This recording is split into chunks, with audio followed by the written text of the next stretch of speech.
besides Webb. Our Perseverance rover recently collected and stored the first sample of the mission's newest science campaign. The sample came from a rock the science team calls Berea that is located near the top of Jezero Crater's delta on Mars. That's what's up this week at NASA. For more on these and other stories, follow us on the web at nasa.gov/twan.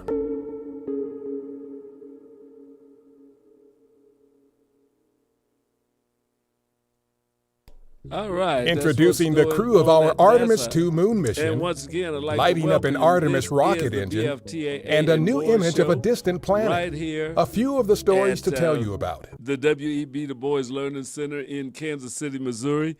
We come to you every week from the W.E.B. Du Bois Learning Center, located at 4510 East Linwood Boulevard, and we are so glad that you're able to join with us today and to enjoy what's going on. It's been a rainy day here in Kansas City, a lot of rain coming down and not able to get out, but we need that rain to help get it ready for crops, flowers, everything to grow and to green up, and it lets us know that spring is here and it's coming.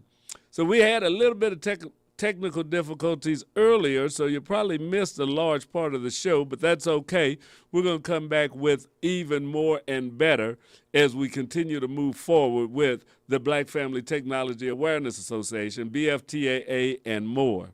One of the things that I was experimenting with today, and I'm going to be digging into a little bit more, is the Chat GPT. I know you've been hearing a lot about that on the news and in talk, but it's like, okay, what is it? How do we use it? AI is a big thing, artificial intelligence. And although Chat GPT is an AI, application, that's not all that AI is. So AI is artificial intelligence, machines, robots, whatever, learning on their own.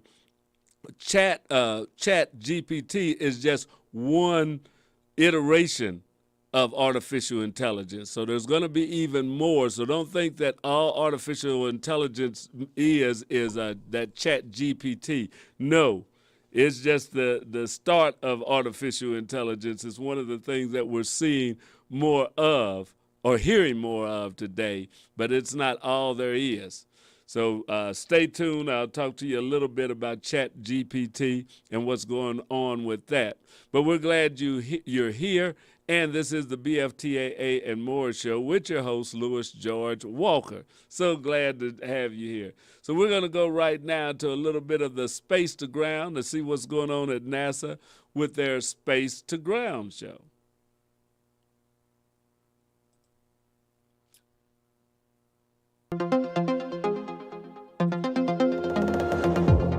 Welcome to Space to Ground. I'm Sandra Jones. This week, NASA announced the names of the 4 crew members who will orbit the moon as part of the Artemis 2 mission, and a Soyuz spacecraft moved from one docking port to another on board the International Space Station in preparation for upcoming space station traffic. Ladies and gentlemen, your Artemis 2 crew. On Monday, NASA astronauts Reed Wiseman, Victor Glover, and Christina Cook, as well as Canadian Space Agency astronaut Jeremy Hansen, were announced to the world as the crew of Artemis 2. These 4 humans will launch aboard the Space Launch System rocket and orbit around the moon as part of a 10-day mission, putting the Orion spacecraft through its paces ahead of a future moon landing mission. The International Space Station continues to play a key role in future deep space exploration. In fact, between Wiseman, Glover, and Cook, who have all completed long-duration missions on board the orbital outpost, they have a combined 661 days in space. While onboard space station crews work on science and research investigations, learn to live and work in space, and complete experiments to learn more about how the human body adapts to long periods of time in space. Our mission is 100% science. The science is what kept me motivated up there. Looking down at the Earth is incredible, but when you get to talk to the researchers, when we're talking to them real time as we're doing their experiments, and you hear the fascination in their voice, it kind of lit my fire. It was really great. This research is critical to the success and safety of a sustained human presence on the moon and journey to Mars through the Artemis program. A Soyuz spacecraft now has a new home aboard the space station following a port relocation on Thursday. Expedition 69 crew members Frank Rubio of NASA and Roscosmos cosmonauts Sergei Prokopyev and Dmitry Petelin boarded the recently arrived Soyuz MS-23 spacecraft, undocked from the Poisk module on the space-facing side of the complex, and redocked to the Prishal module on the Earth-facing side of the outpost. This move makes room for the arrival of the uncrewed Roscosmos Progress 84 cargo spacecraft later this year. And that's it for Space to Ground this week. You can keep up with all of the happenings on station by following at ISS_research on Twitter, and for Space Station Science at space_station for daily crew updates. We'll see you next week.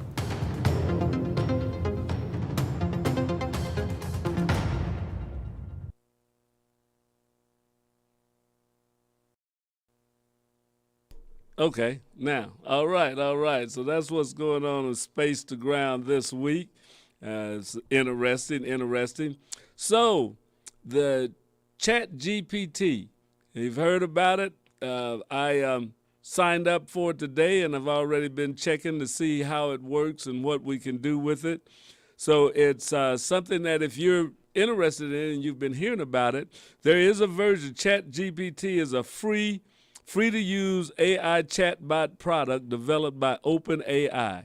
So that's one that you can get and you can use. Now, they do have one that costs you $20 a month, but if you just want to check it out and see what it is that everybody's talking about, you can do that, and it doesn't cost anything. I got on it today and had it look up some information, and also had it to do a couple of processes. So if you want to get familiar with what ChatGPT is, see about looking it up. Now, it's built on the structure of GPT-4, and it stands for Generative Pre-trained Transformer. Okay, a Generative Pre-trained Transformer. This indicates it's a large language model that checks for the probability of what words might come next in a sequence. So it's not really thinking, but it's looking through a lot of iterations and say what word would come next. A large language model is a deep learning algorithm, a type of transformer model in which a neural network learns context about any language pattern. That might be a spoken language or a computer programming language. The model doesn't know what it's saying, but it does know what symbols or words are likely to come after one another based on a data set it was trained on.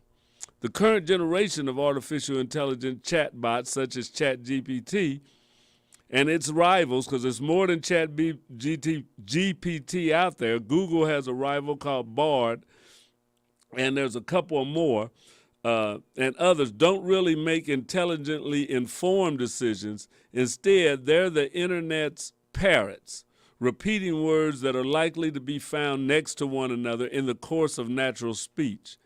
The underlying math is all about probability. The companies that make and use them pitch them as productivity genies, creating text in a matter of seconds that would take a person hours or days to produce. In ChatGPT's case, that data set was a large portion of the internet. From there, humans gave feedback on the AI's output to confirm whether the words it used sound natural. So it's still learning. ChatGPT is still learning. It learns from everything we say because it's just trying to figure out what would come next in the context that you're using something. So several organizations have built this ability to answer questions in some of their software. Microsoft, which provides funding to OpenAI, rolled out ChatGPT in its Bing search engine as a preview. Salesforce, another big internet company, has added ChatGPT to some of its customer relation CRM platforms in the form of the Einstein digital assistant. So all of these may have different names, but their underlying basis is ChatGPT.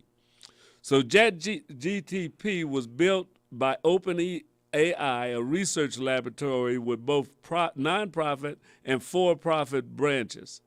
At the time of its founding in 2015, OpenAI received funding from Amazon Web Services, Infosystems, and YC Research. And investors, including Elon Musk and Peter Thiel, were all investors in this. Musk has since cut ties with the company, while Microsoft currently provides $10 billion in funding for OpenAI. So they're putting up big bucks behind this, that's for sure. So that's what you get. And it says, the base version of ChatGPT can strike up a conversation with you for free. OpenAI also runs ChatGPT Plus, which is a $20 a month tier that gives subscribers priority access in individual instances, faster response times, and a chance to use new features and improvements first. For example, right now, GPT Plus subscribers will be running GPT-4, while anyone on the free tier will talk to GPT 3.5. Okay, so I'm on GPT 3.5. So that's a thing about this Chat GPT, and that's some of the information that I got from my Tech Republic. So it's easy to use. The free version of Chat, you just need to sign up for an account on OpenAI, which involves fetching a confirmation code from your email. From there, click through and provide your name and phone number. OpenAI will warn you that the free version is a free research preview. For the Plus versions, you will see Upgrade to Plus button on the left side of the homepage. So Chat can answer questions like, what are the similar books to whatever? It can tell stories and jokes, although, there's a lot of discussion whether these are good stories or good jokes to other people, but this is what it can do. For business, it can write and debug code, as well as create reports, presentations, emails, websites. In general, ChatGPT can draft the kind of prose you'd like to use for work. Write an email accepting an invitation to speak at a cybersecurity conference, anything like that. Microsoft showed off these features in its announcement that OpenAI is coming to Word and some other parts of the 365 business suite. So your Microsoft Word will have some ChatGPT in the future that you can start, or say you want to write a letter and it'll do it. That was one of the things I did. I asked it to write a letter for the Black Family Technology Awareness Association, and it wrote a letter. You can ask it to write a letter of recommendation for yourself to send to and name the company. It will write the letter, put that company's name in there, and you can look and see if that's a letter the way you would write it, or you can say, hey, I want to change some words in it, whatever you want to do. But it can create a letter for you. It can create text. It can it can write a lot of stuff, but you probably want to proofread it to make sure it used things in the right context. Because now when I put in the Black Family Technology Awareness Association, it gave a lot of information about what we do, but then it also said that it was started in some professor's lab in Baltimore. Well, we started ours here. And when I asked it about Kansas City, it said, well, I can't find any information about Black Family Technology Awareness Association in Kansas City. So that's one of the things that you can run into with it, is that it can only do so much, and it uses information according to its algorithms. So that's the thing. But, ChatGPT and the likes are going to be something coming along and using. Schools and people in education are wondering about it and how it's going to work and all that. But it's another iteration. It's probably not going to be going anywhere. They're not getting ready to get rid of it. You're going to see it. They already have come out with some programs that can detect if something was written by ChatGPT, which is a way to kind of help people out to say, okay, we can help you find if somebody is cheating at school. But it's just like spell check, like using handheld computers to do your adding and subtracting and stuff. I mean, we're doing that in a lot of programs. I don't think anybody's going to stop. I don't think anybody's going to get rid of spell checker. It does work. Spell check sometimes can get things wrong. and that's part of your word processing software. So as computers and computing gets to be more and more, yeah, it's going to be able to do more things. Some things that we find tedious, or that, you say, okay, I got to write another letter of thank you for a card. Well, it can write that out. Now, if you feel somebody that you want to write something personally to, you can go ahead and write something personal to them. But if you're writing out a big bunch of letters to a lot of people that may or may not be close to you, or what have you, then you may want to use something that can write out a bunch of them and get them out right quick. If you're doing a sales inquiry and you want to send sales letters out to a lot of people, that this may come in just like the word processor did, that it could put names in and stuff. So this can just do the same thing as word processing. It just takes word processing to a whole nother level if it's writing a whole letter. But those are the things that are coming forth in the future. And we should be, I'd say, careful, and you definitely want to make sure that you're watching the controls of something like this, because it can get to be out of hand. But it's not something that we definitely should fear or say, take it away. It's something that we have to find out if it's something that can be used and be beneficial to us. So that's something that you want to think about with all the AI. Some of the AI now that they're using that can simulate people talking just like me now, they can have a AI unit that can do the same conversation that I'm having with you right now. And it can look like me and sound like me and all of that. So that is something that is out there that is coming, and pretty soon we're going to have to be able to tell if that's a fake or if it's real. They're wanting to put a hold on it. I know that a lot of the big companies and some of the big tech people have asked for a 6-month moratorium on a lot of this AI rollout, because there's a lot of things coming, and is it coming too fast, and will it be misused before we find out we got to try and write some laws or some rules of how this stuff is going to work. But the fact that it's coming is there. Now, it may be held up for another 6 months or 8 months, but it's something that we have to look at. I even heard a show last week where they're talking about they have AI friends, or what do I want to say? AI, if you need a boyfriend or a girlfriend, AI can be that. So you can have an online boyfriend or girlfriend that'll talk to you, that'll call you, that'll do all of those things. And that's getting really kind of creepy, but it'll do that. And there's people that are out there. The news lady that was doing the story said, well, she had it, she's married, she's got a husband, but she could talk to the AI, and the AI was being real concerned about things. It was really into her and stuff, and you can have conversations with it by text, but there also is a level where it will talk to you. It will have speech.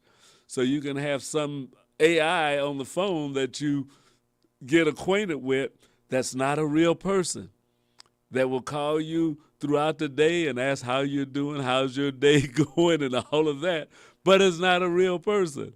So, there's a lot of things going on in this artificial intelligence that's going to be interesting as the weeks, the months, the years roll on, is how far, and there's some people that are going to go overboard with it, some people that'll use this in a certain way, but it's something that we might need to have some guardrails up about, and how it will work, how it be used, and how we can maybe stop any misuse of the AI platforms. And there'll be a lot of them. So don't think that AI is just Chat GPT. There's a lot of things, and a lot of your businesses have already been using it a little bit, and it's going to get better. When you go to do trouble reports on a lot of these companies that are internet companies, a bot comes on and asks you, what's the problem? And you type in that this program isn't opening on my computer. And it'll come back and say, well, did you try such and such? Okay, let me see if you can do this. Now, you don't know if it's a real person typing that in or if it's the bot. Because a lot of the things that I've looked at, that I've went on, it'll ask you a lot of questions. Hold on, can I help you? and it starts asking you questions, or it'll say, I looked up your record, and Lewis, such and such and such. Are you talking to a computer, or are you talking to a person? Are you typing? And this is just on type, but that may start happening with voice, that it'll still ask you some things and work out finding the trouble for you, or see if you've done some of the basic things before it even sends you up to a real person.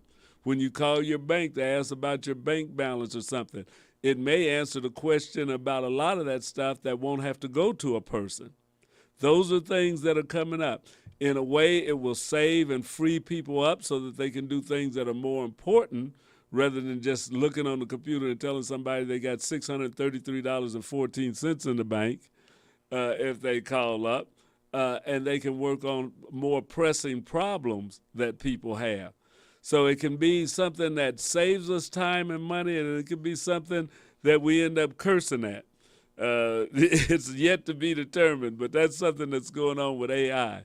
Another thing that I was looking at is even though Women's History Month is over, I was looking on one of my websites, and they talked to a lady that is talking about that there's still, while it might feel like we've moved a long way, female leaders still face many setbacks in their efforts to achieve the mission of their organization.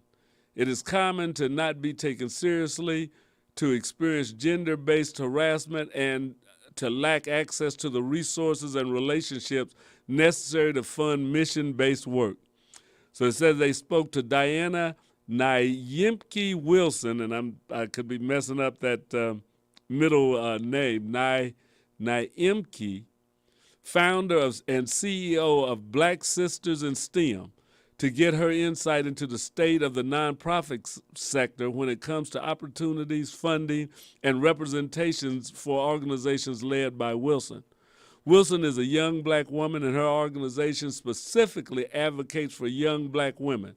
So she has extensive experience in how it feels to live at the intersection of those three identities. Read on. So this is what we've got, the journey of the two Black Sisters in STEM. During a study abroad trip to Ghana, Wilson became startlingly aware of the global implications of her joint identity as a black woman. She visited the Cape Coast Castle, one of around 40 large commercial forts along the Gold Coast of West Africa, which are also known as slave castles. During the Atlantic slave trade, enslaved people were held in these forts before being transported on boats to the Americas. During this visit, Wilson explained it was like the sky went black and the course of her career changed. Black Sisters in STEM were born out of a desire to bring back what was stolen. The innovation, the legacies, the economic and philosophical advancements that were also taken away by the Atlantic slave trade and the systematic oppression ever since. So the organization, Black Sisters in STEM, is threefold. They want to build the largest talent marketplace of black Gen Z women entering the field of STEM. Gen Z is generally considered to include people born between 1997 and 2012. Build the number two, they want to build the largest global six-figure sorority of black Gen Z women in STEM careers. And number three, they want to build the richest database of the trajectory of black women from university into STEM careers. This research can be used to influence governments and private sector companies on laws, programs, and decisions affecting the advancement of black women in STEM.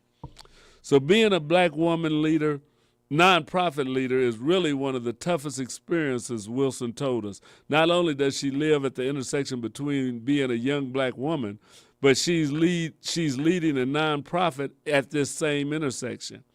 Black Sisters in STEM also crosses the boundary between a nonprofit organization and a tech startup, meaning that it faces the struggles that come with being being in each of these spaces. So in the process of building this organization, Wilson has faced discrimination and setbacks. She explained that people have often asked her who the founder of Black Sisters in STEM is, assuming that it isn't Wilson herself. She has also had people assume that the founder must be male. failing to believe that a young black woman could do the work necessary to build an organization like hers. She has experienced inappropriate flirtatious advances when meeting with male executives and finds that she often needs to bring a man into those situations with her in order to be taken seriously. Repeatedly, she has to prove competence and to earn her place in the rooms that her white male counterparts enter without question. So those are things that affect a lot of minorities in doing the normal day-to-day work. So Wilson said that Black Sisters in STEM have found it to be an uphill battle to secure funding. The number of overlapping reasons is due to status as both a nonprofit and startup. So these are things that we're working with, that all companies are working with. But if you want to find out more about Black Sisters in STEM, they have a website. So be sure to go Black Sisters in STEM. And you can join one of their programs or just look at their website or contact them directly. So it's for Gen Zers, or it started by Gen Zers, probably for young women and women of all ages that could find and learn something from it. So check out Black Sisters in STEM if you get time and if you want to relate to other sisters that may be going through some of the same things that you're going on. Now, I want to apologize that the first part of the show, a lot of people did not get. Our audio people did, but a lot of our video people did not. That's okay. We're going to be bringing you some of the information that you missed out on. Want to reiterate that we did go, and last week was a great celebration for Operation Homecoming, recognizing Private First Class Willie Frederick James Jr., United States Army, who was from Kansas City, Missouri, who won the Congressional Medal of Honor for the United States, and took them till 2019 to give it to him. So it was about 50 years after he won it before it was given. But there's going to be a plaque. There's going to be a memorial set up at 12th and Paseo for him. Right now you can see the information and a lot about Frederick James down at the Black Archives, located on 17th. I think it's 17th and Woodland, or it might be considered East 17th Street. It's behind the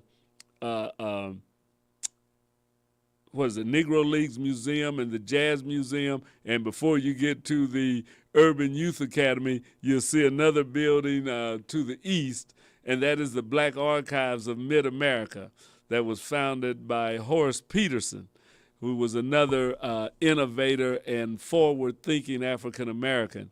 So be sure and check it out.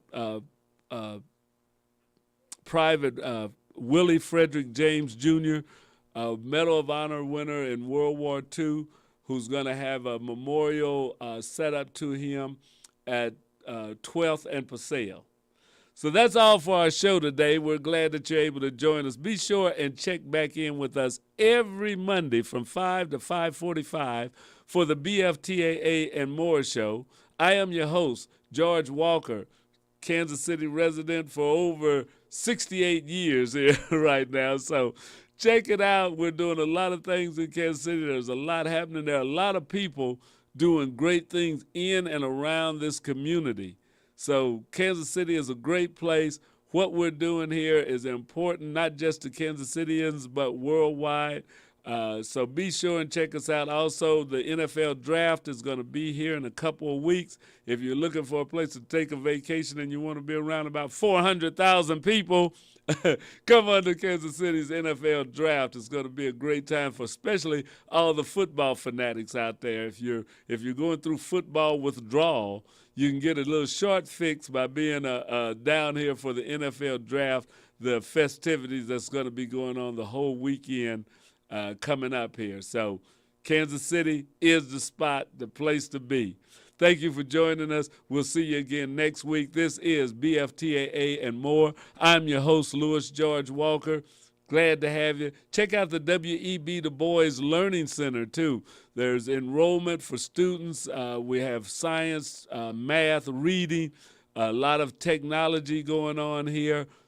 W.E.B. Du Bois Learning Center, 4510 East Linwood Boulevard. Also, we're having a fundraiser for the Black Family Technology Awareness Association.